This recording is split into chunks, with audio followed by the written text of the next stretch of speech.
आज हम अलंकार का अध्ययन करेंगे। हिंदी साहित्य में अलंकार का बहुत ज़्यादा महत्व है। खासकर कविता में अलंकारों का महत्व अत्यधिक है। अलंकार का अर्थ अलंकृत करना या शोभा बढ़ाना होता है, जबकि लोक भाषा में इसका अर्थ गहना या आभूषण होता है। जिस प्रकार स्त्री अपने सौंदर्यवर्धन के लिए विभिन्न प्रकार के गहनों का प्रयोग करती है, वैसे ही कवि भिन्न भिन्न प्रकार के अलंकारों द्वारा कविता की शोभा बढ़ाते हैं। साधारण रूप में हम कह सकते हैं कि वे शब्द जिनके द्वारा कविता की शोभा बढ़े, काव्य की शोभा बढ़े, वो सब अलंकार हैं। यदि हम अलंकार की परिभाषा लें या अलंकार को परिभाषित करें, तो हम इसको इस प्रकार इसकी परिभाषा दे सकते हैं। शब्द और अर्थ में चमत्कार उत्पन्न कर कविता की शोभा बढ़ाने वाले तत्व को अलंकार कहते हैं। अलंकार के दो भेद हैं। Number 1 शब्दालंकार, number 2 अर्थालंकार।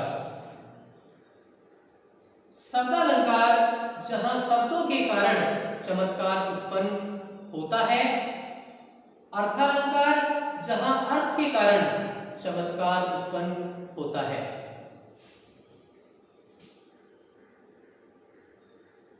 मुख्य रूप से जो दो अलंकार शब्दालंकार और अर्थालंकार है, इनका हम बारी बारी करके अध्ययन करेंगे।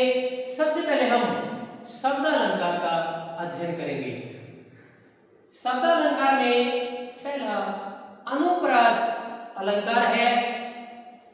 अनुप्रास अलंकार में जहां व्यंजनों की बार बार आवृत्ति के कारण चमत्कार उत्पन्न होता है, वहां अनुप्रास अलंकार होता है।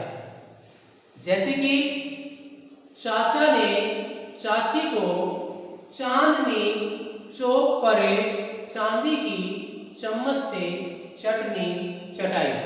यहाँ च व्यंजन की बार बार आवृत्ति हो रही है और बार बार आवृत्ति होने के कारण इसमें अनुप्रास अलंकार बनता है। वर्णों की आवृत्ति, व्यंजनों की आवृत्ति, ये सब इसी अनुप्रास अलंकार की पहचान है। और कवि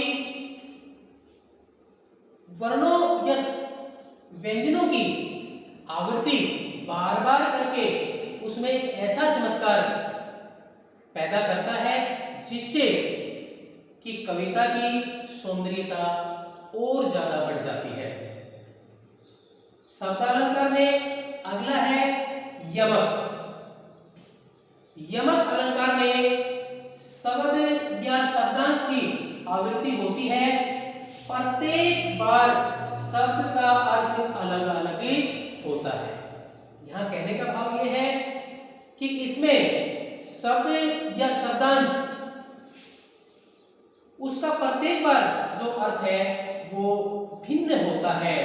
जैसे कनक कनकते सो गुनी मादकता अधिकाय, वह खाए बोराय नर यह पाए बोराय। यहां कनक कनक दो शब्द है।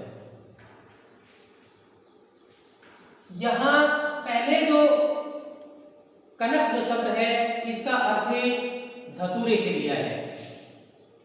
धतूरा एक मादक पदार्थ है जिसको व्यक्ति खाने से मदहोश हो जाता है, उसका नशा उसे चढ़ जाता है। जबकि दूसरा जो कनक है उसका अर्थ यहाँ सोना लिया गया है, और सोना एक धातु है जिसके आभूषण बनते हैं। सोने को व्यक्ति प्राप्त करके ही बोरा जाता है, अर्थात उसका नशा उस पर चढ़ जाता है।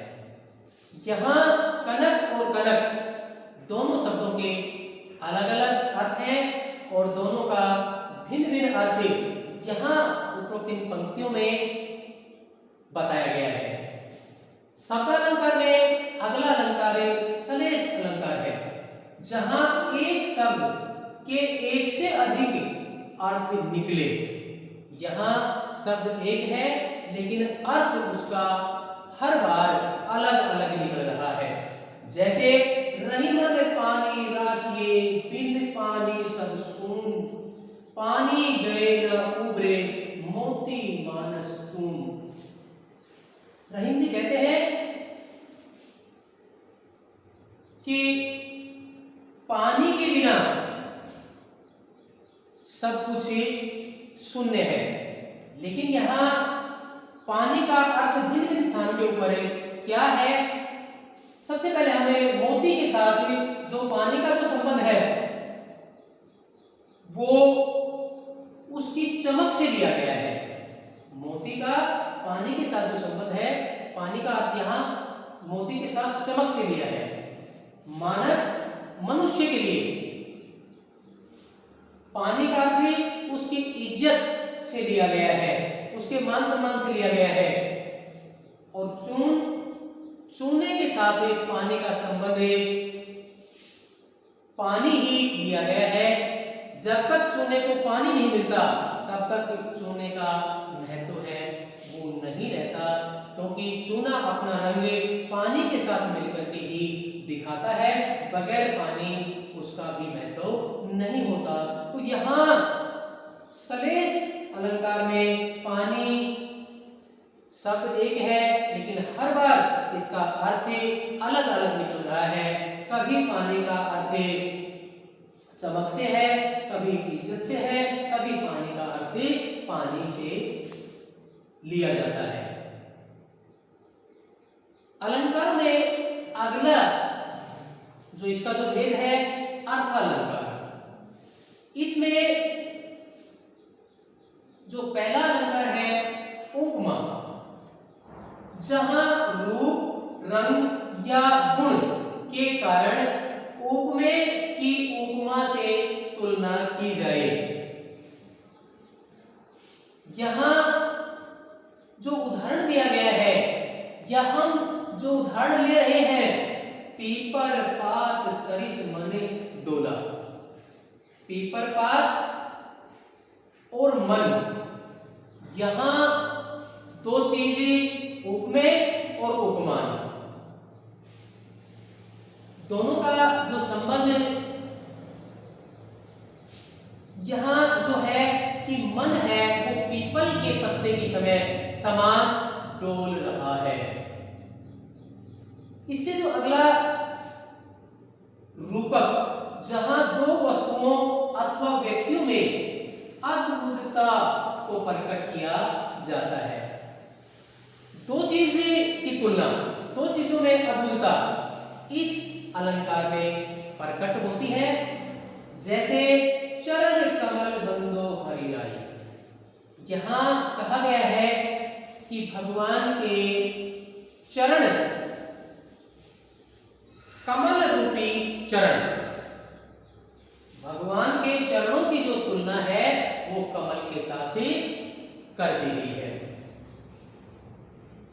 उत्प्रेक्षा, जहां उपमेय में उपमान की संभावना पाई जाए, इस अलंकार में मानो, जानो आदि शब्दों का प्रयोग होता है। जैसे इसका उदाहरण, सिर फट गया उसका वही अरुण रंग का घड़ा। सिर फट गया, और अरुण रंग का घड़ा, लाल रंग का घड़ा, दोनों की यहां उपमेय और उपमान, आरोप प्रत्यारोप यहां किया जाता है। ये हमारे पास ही उत्प्रेक्षा अलंकार में देखने को मिलता है। इससे अगला मानवीकरण। मानवीकरण में अलंकार की यदि हम साधारण रूप में यदि बात करें तो मानव के साथ उसकी तुलना, या जहां जड़ प्रकृति पर मानवीय भावनाओं तथा क्रियाओं का आरोप होता है वही मानवीकरण होता है। जैसे दिवसावसान का समय मेघमय आसमान से उतर रही है, वह संध्या सुंदर परिसी धीरे धीरे धीरे। यहां संध्या का समय है, सायकाल का समय है, और संध्या मेघमय आसमान से उतर रही है परी के समान। यहां संध्या का सुंदर युवती के साथ संबंध जोड़ दिया, और उसी के साथ संबंध जोड़ने के कारण यहां मानवीकरण अलंकार बनता है, मानव के साथ उसका संबंध जोड़ा है। अतिशयोक्ति, यहां जहां किसी वस्तु का बढ़ा चढ़ाकर वर्णन किया जाए वहां अतिशयोक्ति अलंकार होता है। बढ़ा चढ़ाना किसी बात को, कोई बात इतनी बड़ी नहीं होती लेकिन उसको बहुत ज्यादा बढ़ा चढ़ा देते हैं। बढ़ा चढ़ाने के कारण वहां अतिशयोक्ति अलंकार होता है। जैसे देख लो साकेत नगरी है यही, स्वर्ग से मिलने गगन में जा रही। यह साकेत नगरी अयोध्या नगरी की तुलना स्वर्ग के साथ कर दी, जबकि स्वर्ग जैसी अयोध्या नगरी नहीं हो सकती। लेकिन कवि ने अयोध्या नगरी की प्रशंसा करने के लिए, उसे बढ़ा चढ़ा करके प्रस्तुत करने के लिए अयोध्या नगरी की जो तुलना है उसको स्वर्ग के साथ उसकी तुलना कर दी। जहां बढ़ा चढ़ा करके कोई भी बात कही जाए वहां अतिशयोक्ति अलंकार होता है।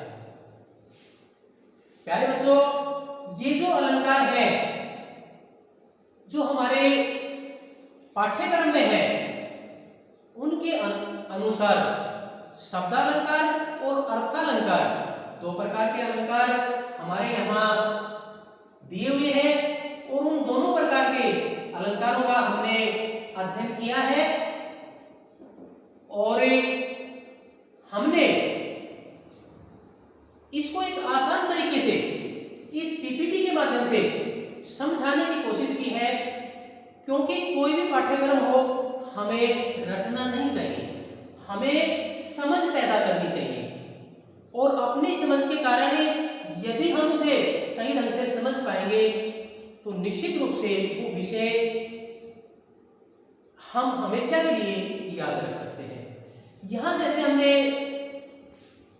इसको एक संक्षिप्त पीपीटी के द्वारा प्रस्तुत किया, तो एक बार पुनः हम एक बार इस सभी के ऊपर प्रकाश डाल लेते हैं। अलंकार, इसका अर्थ अलंकृत करना या शोभा बढ़ाना, लोक भाषा में गहना या आभूषण।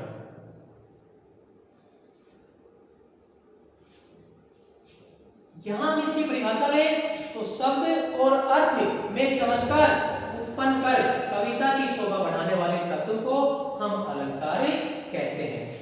मुख्य रूप से इसके जो भेद हैं वो दो भेद बताए हैं, एक शब्दालंकार, दूसरा अर्थालंकार। शब्दालंकार जहां शब्दों के कारण चमत्कार उत्पन्न हो, अर्थालंकार जहां अर्थों के कारण चमत्कार उत्पन्न हो। अब जो शब्दालंकार हमने बताए हैं उसमें मुख्य रूप से हमारे पास कौन कौन से अलंकार हैं, तो इसमें अनुप्रास अलंकार, यमक, सलेश। अर्थालंकार, इसमें मुख्य रूप से उपमा, रूपक, उत्प्रेक्षा,